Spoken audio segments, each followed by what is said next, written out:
नमस्कार, आप देख रहे हैं स्पेशल रिपोर्ट न्यूज रूम से। आपके साथ मैं हूं अंजना ओम कश्यप। पठानकोट आतंकी हमले का कसूरवार मसूद अजहर आखिर कहां है? क्या वो आजाद घूम रहा है पाकिस्तान में या फिर हिरासत में है? इधर पाकिस्तान की मीडिया तो चीख चीख कर कह रही थी बीते दिन कि उसे हिरासत में ले लिया गया है, लेकिन सरकार इस पर चुप्पी साधे हुए।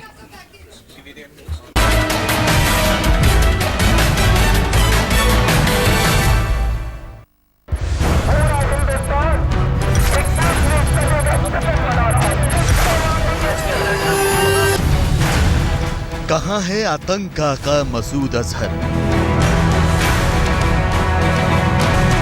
क्या है मसूद अजहर की हिरासत का सच? मसूद की हिरासत पर ऐसी चुप्पी क्यों? पठानकोट के गुनहगार मौलाना मसूद अजहर की हिरासत की खबर इस वक्त सबसे बड़ी पहेली बन चुकी है। सस्पेंस से न तो भारत सरकार पर्दा उठा रही है और न ही पाकिस्तान सरकार। पाकिस्तान की मीडिया में मसूद अजहर और उसके भाई रऊफ असगर के हिरासत में लिए जाने की खबरें छाई हुई हैं, लेकिन पाकिस्तान और भारत दोनों देशों के विदेश मंत्रालयों को मसूद अजहर के बारे में ऐसी किसी भी खबर की खबर ही नहीं है।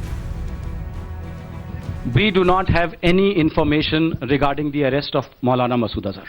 Well, I think I chose my words very carefully that I am not aware of such arrests. Pakistan पर जैश-ए मोहम्मद के चीफ अजहर मसूद पर कार्रवाई का चौतरफा दबाव था। भारत ने तो कार्रवाई नहीं की तो बातचीत नहीं की शर्त भी रख दी थी। अमेरिका ने भी पाकिस्तान पर पठानकोट के मुजरिमों पर कार्रवाई का दबाव बनाया था। भारत और पाकिस्तान के बीच विदेश सचिव स्तर की बातचीत की तारीख भी करीब आ चुकी थी। इसी दौरान बुधवार की शाम पाकिस्तान के वरिष्ठ पत्रकार हामिद मीर ने आज तक से एक्सक्लूसिव बातचीत में यह खबर दी कि अजहर मसूद को पाकिस्तान में हिरासत में ले लिया गया है। जो जैश-ए मोहम्मद के सरबराह है मसूद अजहर और उनका भाई मुफ्ती अब्दुल रऊफ, इनको भी कस्टडी में ले लिया गया है। जो कुछ सोर्सेज हैं वो एक टर्म इस्तेमाल कर रहे हैं, प्रोटेक्टिव कस्टडी। वो कह रहे हैं कि जी हमने इसको प्रोटेक्टिव कस्टडी में लिया है, लेकिन हमारी इत्तला ये है कि प्रोटेक्टिव कस्टडी में उसको लिया जाता है जिसकी जान को खतरा हो। तो इनकी पाकिस्तान में जान को कोई खतरा नहीं है, लेकिन पाकिस्तान की सरकार थोड़ी सी केयरफुल है क्योंकि अभी वो इन्वेस्टिगेशन कर रहे हैं, इनसे पूछताछ हो रही है। और इंडिया ने जो इंफॉर्मेशन दी थी पठानकोट अटैक के बाद पाकिस्तान को, तो उस इंफॉर्मेशन को इनसे वेरीफाई करने की कोशिश की जा रही है। मसूद अजहर की हिरासत दोनों देशों के लिए बड़ी खबर थी। जंगल में आग की तरह खबर फैली। हलचल भारत के सत्ता के गलियारों में भी हुई।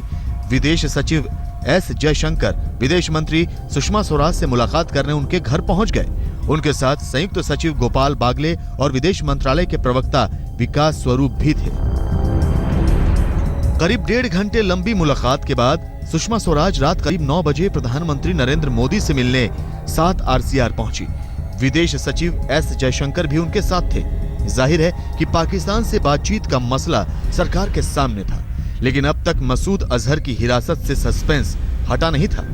पाकिस्तान ने भारत सरकार को इस बारे में कुछ भी नहीं बताया था। मौलाना मसूद अजहर की गिरफ्तारी के बारे में हम लोग के पास आधिकारिक तौर पर कोई सूचना नहीं आई है।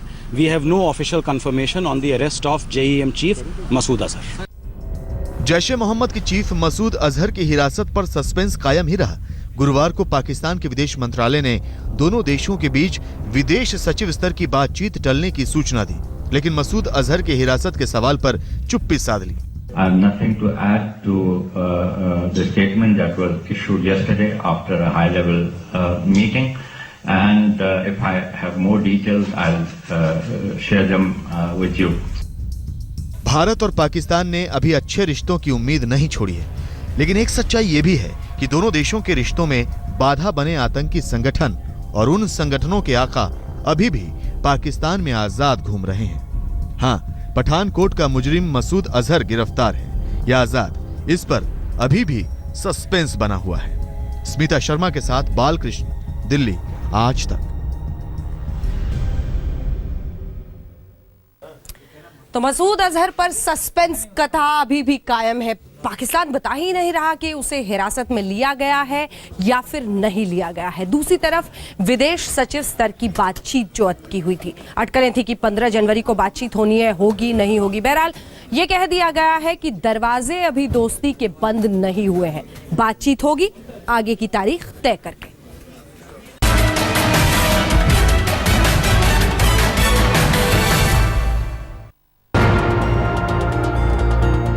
25 दिसंबर 2015 को भारत के प्रधानमंत्री नरेंद्र मोदी ने लाहौर में पाकिस्तानी प्रधानमंत्री नवाज शरीफ को गले लगाकर दोस्ती की जो नई गाड़ी चलाई थी, उस पर पठानकोट पर आतंकी हमले ने डेंट मार दिया। दोनों देशों के बीच शुक्रवार को होने वाली विदेश सचिव स्तर की बातचीत टली जरूर है, लेकिन बातचीत के रास्ते बंद नहीं हुए हैं। कि पठानकोट घटना से जुड़े आतंकवादी तत्वों के विरुद्ध की जा रही जांच में महत्वपूर्ण प्रगति हुई है।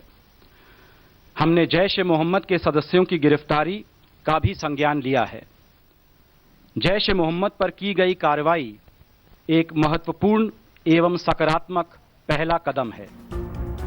15 जनवरी को भारत और पाकिस्तान के बीच विदेश सचिव स्तर की बातचीत होनी थी, लेकिन उससे 13 दिन पहले ही 2 जनवरी को पठानकोट पर आतंकी हमला हो गया।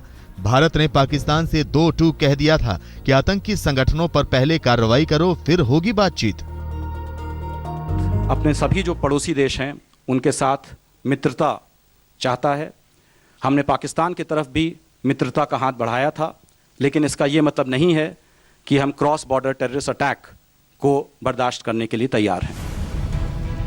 पाकिस्तान ने कार्रवाई के नाम पर कुछ लोगों को हिरासत में लिया। खबर जैश ए मोहम्मद के चीफ अजहर मसूद के हिरासत में लिए जाने की भी आई, लेकिन ये खबर न तो सच्ची साबित हुई और न ही झूठी। इस बीच विदेश सचिव स्तर की बातचीत टल गई। दोनों ममालिक आपस में राब्ते में हैं, जैसे मैंने शुरू में कहा, ताकि फॉरेन सेक्रेटरीज की मीटिंग की तारीख जो है वो तय की जा सके। विदेश सचिव ने अपने पाकिस्तानी समकक्ष से आज बात की है। वे अपनी वार्ता को बहुत निकट भविष्य में पुनः निर्धारित करने पर सहमत हुए हैं। The time frame is very near future. Pathankot पर आतंकी हमले की छाया भारत और पाकिस्तान की आगे की बातचीत पर पड़ी, लेकिन भारत ने अभी भी आस का दामन नहीं छोड़ा है। पठानकोट पर आतंकी हमले के बाद से पाकिस्तान ने जो भी कार्रवाई की है, भारत ने उस पर संतोष जताया। पठानकोट पर आतंकी हमले ने दोनों देशों के बीच आ रही नजदीकियों पर असर डाला है। पाकिस्तान की मीडिया आतंकवादियों के खिलाफ खुलकर सामने आ गई है। पाकिस्तानी अखबारों ने माना है कि पठानकोट पर हमला करने वाले पाकिस्तानी ही थे और इस हमले में पाकिस्तान में बैठे आतंकी संगठन का हाथ था। स्पेशल रिपोर्ट में हम ये खबर आगे तफसील से दिखाएंगे। अब पाकिस्तान के नेता भी कह रहे हैं कि आतंकवादियों पर कड़ी कार्रवाई होनी चाहिए। This decision is a better decision to create a joint investigation team and to take confidence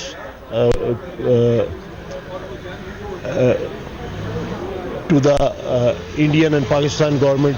Joint investigation is better. I think it is a good development between the two countries.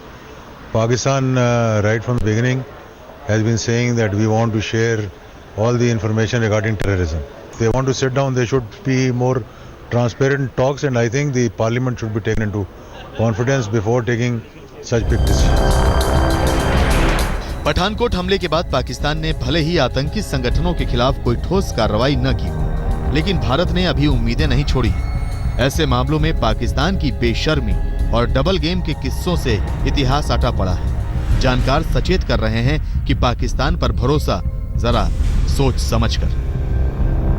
Pathankot जैसे हमले के बावजूद सचिव स्तर की बातचीत को रद्द नहीं करके भारत ने जता दिया है कि वो पाकिस्तान से संबंध बेहतर करना चाहता है। लेकिन इसके साथ ही भारत ने उम्मीद जताई है कि पाकिस्तान पठानकोट हमले के दोषियों के खिलाफ ठोस और विश्वसनीय कार्रवाई करेगा, जिससे ये भरोसा जाग सके कि पाकिस्तान सचमुच आतंकवाद से लड़ना चाहता है। कैमरामैन मदन प्रसाद के साथ बालकृष्ण, दिल्ली आज तक। वो जफा करें, हम वफा करें, ये एक तरफा रस्म वफा आखिर कब तक, ये सवाल बार बार पूछा जाता है। तमाम रक्षा विशेषज्ञ हों, जानकार हों, सब यही कहते हैं कि ये दोस्ती होनी चाहिए, अमन हो दोनों देशों में।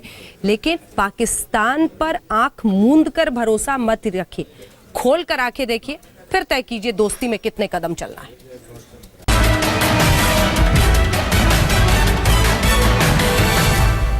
कल पता चला कि गिरफ्तार है और गिरफ्तार नहीं है, पर हमारी मांग हमेशा पहले से रही है।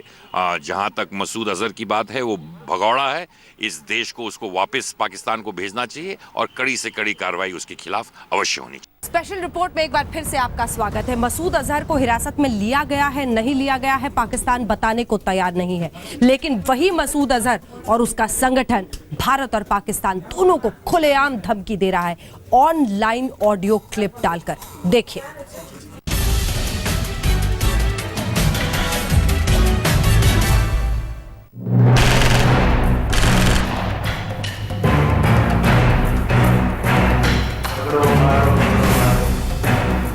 पठानकोट में वायुसेना के अड्डे पर आतंकी हमले ने दो मुल्कों के बीच विश्वास पर भी चोट की है।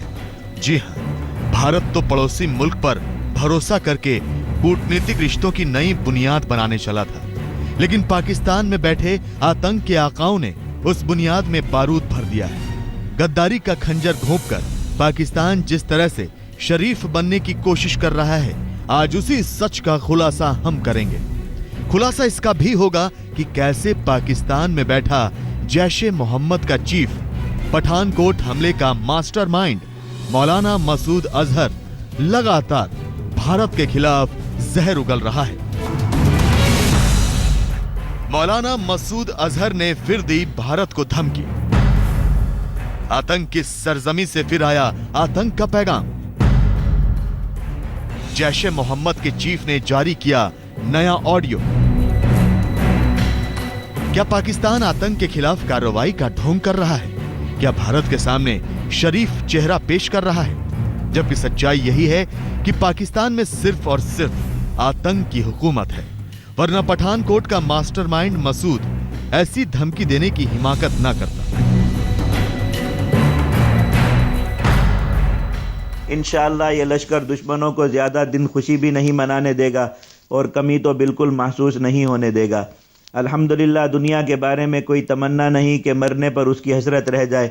बाकी रहे घर वाले और बच्चे, तो उनको आज भी अल्लाह ताला पाल रहे हैं और कल भी अल्लाह ताला ही पालने वाले रब्बुल आलमीन हैं। भारत से हमारे बारे में एक ही शोर आ रहा है, पकड़ो मारो पकड़ो मारो। और यहाँ अपने मुल्क के हुक्मरानों को ये सदमा है कि शायद हमने उनकी यारी में खलल डाला है। ये चाहते हैं कि क़यामत के दिन ये मोदी और वाजपेयी के यारों दोस्तों में उठाए जाएं। जैश-ए मोहम्मद के चीफ मौलाना मसूद अजहर ने यह धमकी अपने ऑनलाइन मुखपत्र के जरिए दी है। मसूद अजहर ने अपने निकनेम सईदी के नाम से यह वार्निंग जारी की है। आतंक का सरगना कहता है कि वो मरने या फिर गिरफ्तार होने से नहीं डरता। वो ये भी कहता है कि उसने अपने पीछे आतंक की पूरी आर्मी तैयार कर दी है और जिहाद के लिए अपनी पूरी ताकत झोंक देगा। हमने पाकिस्तान के लिए हमेशा अमन और खैरखाई की सोच रखी है, अपनी जान और चमड़ी बचाने के लिए नहीं, बल्कि उम्मत मुस्लिमा और जिहाद के मफाद में। अफसोस के यहाँ के हुक्मरानों ने इसकी कदर नहीं की। ये गैरों के इशारों पर चलते रहे और अपने ही मुल्क को आग और बारूद के ढेर में तब्दील करते गए। इनमें से हर एक आता है, मुल्क में आग लगाता है और फिर बाहर भाग जाता है। Instability will continue for decades in many parts of the world. In the Middle East, in Afghanistan and parts of Pakistan. Some of these places may become safe havens for new terrorist networks. अमेरिकी राष्ट्रपति Obama ने भी सच ही कहा। वाकई पाकिस्तान आतंकियों के लिए जन्नत है। अपने इस ऑनलाइन मुखपत्र के ऑडियो संदेश में मसूद अजहर कहता है कि वो इसको कतई बर्दाश्त नहीं करेगा कि भारत और पाकिस्तान के बीच किसी तरह की दोस्ती हो। आतंक की आवाज यकीनन पाकिस्तान के कानों तक भी पहुंच ही रही होगी। भारत आतंक का हर सबूत पाकिस्तान तक पहुंचा चुका है, लेकिन पाकिस्तान किस तरह से कार्रवाई कर रहा है, उसकी पोल मौलाना मसूद अजहर के आतंक का ये पैगाम खोल रहा है। आज तक ब्यूरो। पाकिस्तान के सियालकोट से लेकर एक खबर इस वक्त आ रही है। वहां के एक मदरसे पर छापेमारी हुई है। मदरसा जैश-ए मोहम्मद का दरअसल ठिकाना था। ये जानकारी सबसे हैरान करने वाली है। और जैसा कि हमने आपको लगातार बताया है, जैश-ए मोहम्मद के अलग अलग ठिकानों पर पाकिस्तान में छापेमारी हो रही है। उसी कड़ी में माना जा रहा है 25 लोगों को छापेमारी के बाद यहां पर हिरासत में लिया गया है। ये मदरसा जैश ए मोहम्मद का दफ्तर बना हुआ था, ट्रेनिंग कैंप कह लीजिए, ठिकाना कह लीजिए। यहीं से 25 लोगों को, संदिग्धों को हिरासत में लिया गया है और सियालकोट में फिलहाल ये छापेमारी हो रही है। जैसा कि बीते दिन से ही लगातार खबरें आ रही है, पाकिस्तान के अलग अलग शहरों में, जिसमें बहावलपुर हो, सियालकोट हो, इन तमाम जगहों पर छापेमारी हो रही है। लेकिन इन सब के बावजूद मसूद अजहर पर है हिंदुस्तान की नजर। वो कैसे जिहाद छेड़ रहा है, ऑनलाइन जिहाद छेड़ रहा है, आइए आपको दिखाते हैं। अल कमान दरअसल उसका मुखपत्र है जिसके जरिए वो ऑनलाइन जिहाद छेड़ता है, खुलकर जिहाद का प्रचार करता है और बावजूद इसके पाकिस्तान सरकार की इजाजत उसे मिली हुई है। उस इजाजत के साथ वो इस अखबार को निकालता है, मुखपत्र में जिहाद का बाकायदा प्रचार करता है, लोगों को बरगलाता है। उर्दू अंग्रेजी दोनों ही विषयों में ये अखबार छपता है और इसी के साथ साथ 40,000 लगभग कॉपियां उसकी बिकती हैं एक सप्ताह में। आप अंदाजा लगा सकते हैं कि किस तरह से वो विष घोल रहा है, जहर घोल रहा है।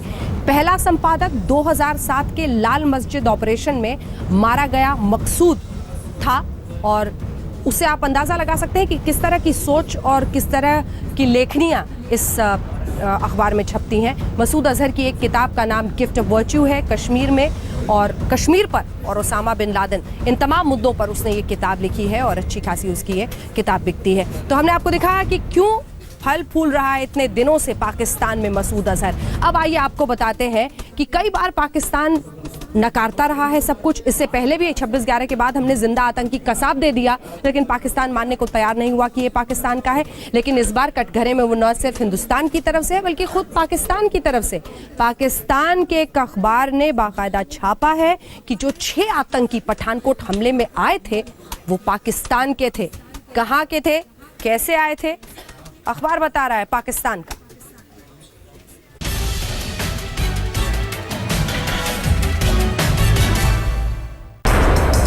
2 जनवरी 2016 पठानकोट एयरबेस पर आतंकी हमला।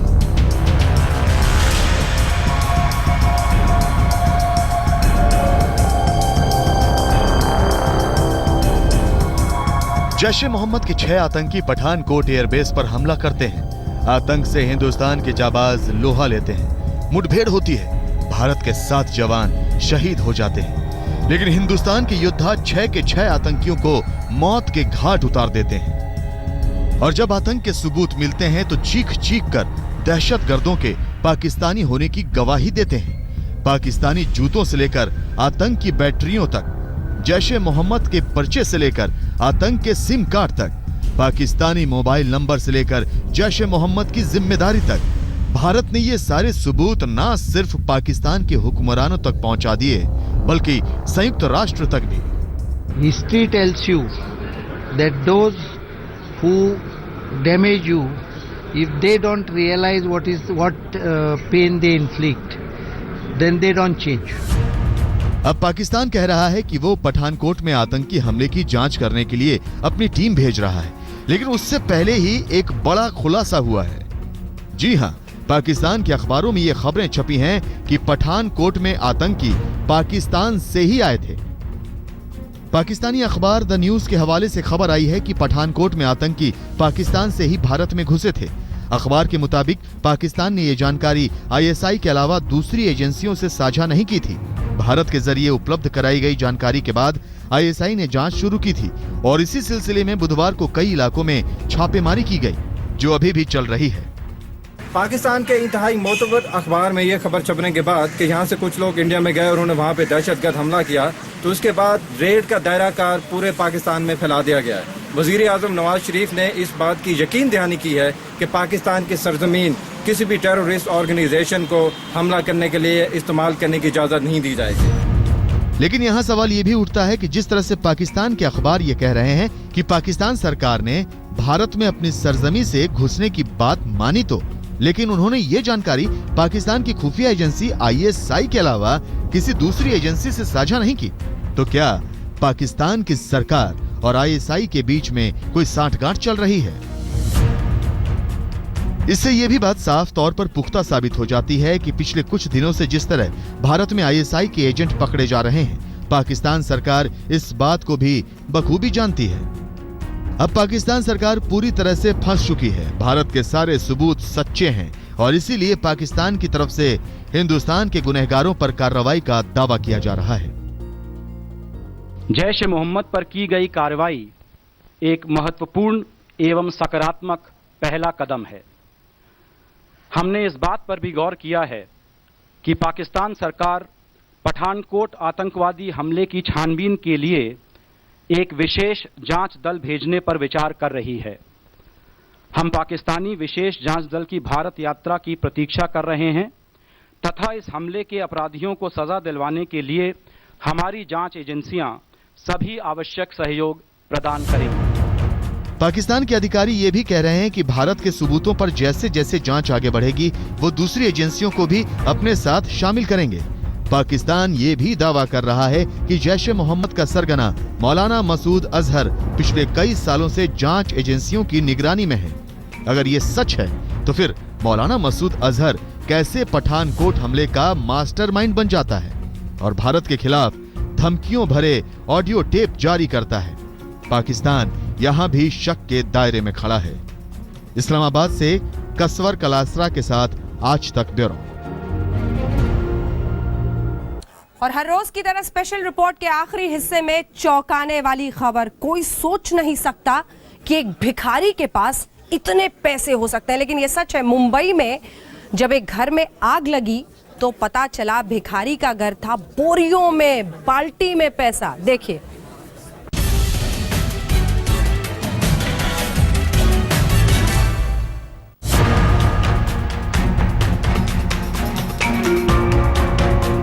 एक भिखारी के घर लाखों का खजाना। भिखारी का खजाना हुआ खाक। जल गए नोट, जल गए सिक्के। चेहरा और पहनावा देखकर कोई भी मुफलिसी का मारा ही कहेगा। घर के हालात देखकर कोई भी भिखारी ही कहेगा। लेकिन ये कोई आम भिखारी नहीं, बल्कि मुंबई का माला माल भिखारी है। इसके घर में लाखों का खजाना था, नोटों की गड्डियां थी, लेकिन अब इनमें से ज्यादातर जलकर खाक हो चुकी हैं। जगह मुंबई के कल्याण का लहूजी नगर। वक्त रात के तकरीबन 2 बजे। बुजुर्ग भिखारी अब्दुल रहमान अपनी पत्नी फातिमा के साथ लहूजी नगर की इसी झोपड़पट्टी में रहता है। कभी सोफा कवर सिलने का काम करने वाले अब्दुल रहमान की आंखें उम्र के इस पड़ाव में दगा दे गईं, तो अपनी पत्नी के साथ भीख मांगकर गुजारा करने लगा। मंगलवार की रात उसके घर में अचानक आग लग गई और जब पड़ोसी इस आग को बुझाने आए तो हक्का बक्का रह गए। घर में नोटों की बोरियां थी तो सिक्कों से भरी बाल्टियां। को क्या नुकसान, मतलब कितना पैसा था आपका? एक महीने था, नहीं किया था, मैंने रोज का, फिर बाद में खर्चा करने का, घर का खर्चा भी करने का, बाद में राशन लाने का। एक भिखारी के घर में इतना माल देखकर पड़ोसी सन्न रह गए। आग बुझाने के साथ साथ हाथ साफ करने में भी जुट गए। सुबह तक जब आग पर पूरी तरह से काबू पाया गया तो बुजुर्ग भिखारी की झोपड़ी का नजारा कुछ ऐसा था। 10, 20, 50, 100 रुपए के जले हुए नोट थे तो बाल्टियों में जले अधजले सिक्के। अब अब्दुल रहमान पड़ोसियों पर रंजिशन इस वाकये को अंजाम देने का आरोप लगा रहे हैं। ये दुश्मनी में आजू बाजू वाले ने दुश्मनी में काम काज किया है बाबा। क्या किया उन्होंने? भी 2 टाइम चलाया था और दरवाजा भी तोड़ा था उसने। भिखारी अब्दुल रहमान की पत्नी फातिमा बचे खुचे नोटों को समेटे हुए है तो आंखों में लाखों का खजाना खाक होने का अफसोस भी। मेरे को इधर 7 साल हो गए। और आप क्या काम करते हो? मंगने को जाते। मंगने को जाते। तो ये इतना पैसा आपने कहाँ से जमा किया था, कैसे जमा किया था? मंग के लाके जमा करके रख देता था मेरा। इस भिखारी के पड़ोसी शक जता रहे हैं कि घर में इतना माल आया कहां से। क्या कोई भिखारी सिर्फ भीख मांगकर 7 सालों में इतने नोट इकट्ठा कर सकता है? और अगर ये सही है तो उसके बच्चों को इस बारे में पता क्यों नहीं था? सुबह 4 बजे वो बुढ़ा पैसा लेके गया, 3 बैग लेके भीख मांगते। भीख मांगने के बाद इतना पैसा कैसा कहाँ से आएगा? फिलहाल इलाके की खड़कपाड़ा पुलिस मामले की तफ्तीश कर रही है कि आखिर भिखारी के घर आग मोमबत्ती गिरने से लगी या फिर किसी ने जानबूझकर लगाई। साथ ही भिखारी के घर मिले खजाने के बारे में भी पूछताछ जारी है। विक्रांत चौहान, ठाणे आज तक। और इसी के साथ स्पेशल रिपोर्ट में इतना ही, लेकिन देश दुनिया की बाकी खबरों के लिए आप देखते रहिए आज तक। कॉमेडी नाइट विद कपिल में पलक का किरदार निभाने वाले किक्कू शारदा को गिरफ्तार कर लिया गया है। बाबा राम रहीम की नकल करने की वजह से उन्हें गिरफ्तार किया गया है। हरियाणा पुलिस उन्हें मुंबई से गिरफ्तार कर कैथल लाई है, जहां कोर्ट ने Give the lady a chance. You've asked a question. Go ahead, ma'am. Wait for a mic. Sir, please give her the mic. Sir, I just want to ask, when I ask from the people that who want to join